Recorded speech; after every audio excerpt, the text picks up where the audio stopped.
Well, a priest in Nigeria says 3 of his parishioners were shot dead right in front of him. The priest, who Muslim extremists held captive for more than a month, recently relayed his story to aid to the church in need. Last year alone, more than 5,000 Christians were slaughtered by extremists. Meantime, Nigeria has delayed its state elections amid a disputed presidential vote in which Bola Tinubu was declared the winner last month. Critics, including the European Union, say the election, quote, lacked transparency. And joining us tonight with an update is Congressman French Hill. Congressman Hill, great to have you with us tonight.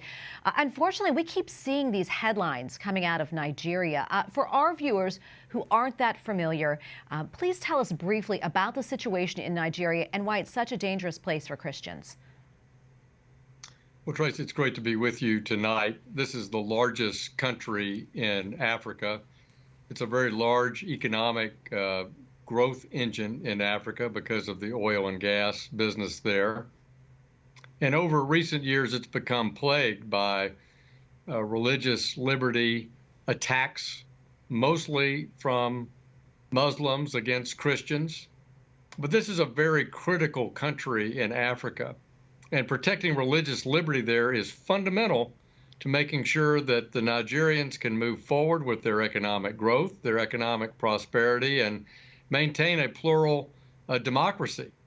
And so I've been very disappointed that the State Department under the Biden administration has not named Nigeria a country of particular concern about religious liberty, particularly protecting those Christians that have been attacked, as you just cited in your story. Congressman Hill, why did the Biden administration, their State Department, take Nigeria off that list? You know, Tracy, we don't know. We've asked Tony Blinken for a straight-up answer as members of Congress. The International Religious Freedom Commission, which is citizens in the United States appointed by Congress, chaired by Nuri Turkel, the great Uyghur humanitarian and activist, have officially disagreed with the State Department in their report. They consider Nigeria a country of particular concern, with great concern over the prospects for Christians and Roman Catholics in that country. So we don't have a good answer in Congress as to why, but we plan on asking the Secretary about it when he appears before the House Foreign Affairs Committee. Yeah, and I'm curious, because we do keep on seeing these headlines, all these atrocities coming out of Nigeria. What do you think it says to the people of Nigeria, when world leaders seemingly turn a blind eye to these actions? Right, and that's why I think it's important for the European Union, the United Kingdom, and the U.S.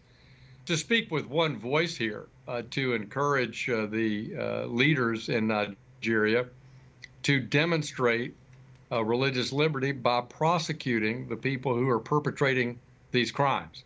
That's the number one thing you can do to send a message in country when it comes to religious expression or religious liberty. I've seen that firsthand in Egypt, for example, with the persecutions by many and some provincial leaders and some Muslim extremists in persecuting the Coptic Christians there.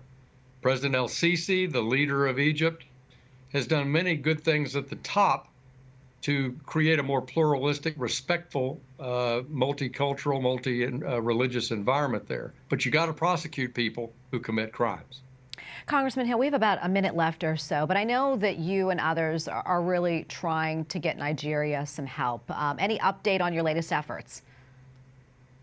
Well, Chris Smith and I are leading the effort in Congress to pressure the administration to name Nigeria as a country of particular concern for religious liberty. We're going to continue to do that in Congress and use the appropriations process, if possible, to push the State Department in this direction. And then we want to encourage the leadership in Nigeria to protect those rights, and we'll certainly do that by visiting with them on a regular basis. Great. And before I let you go, any final thoughts and anything that we can do? Well, first, pray for the people of Nigeria, pray for the outcome of the presidential election, that we can keep the country democratic and moving forward.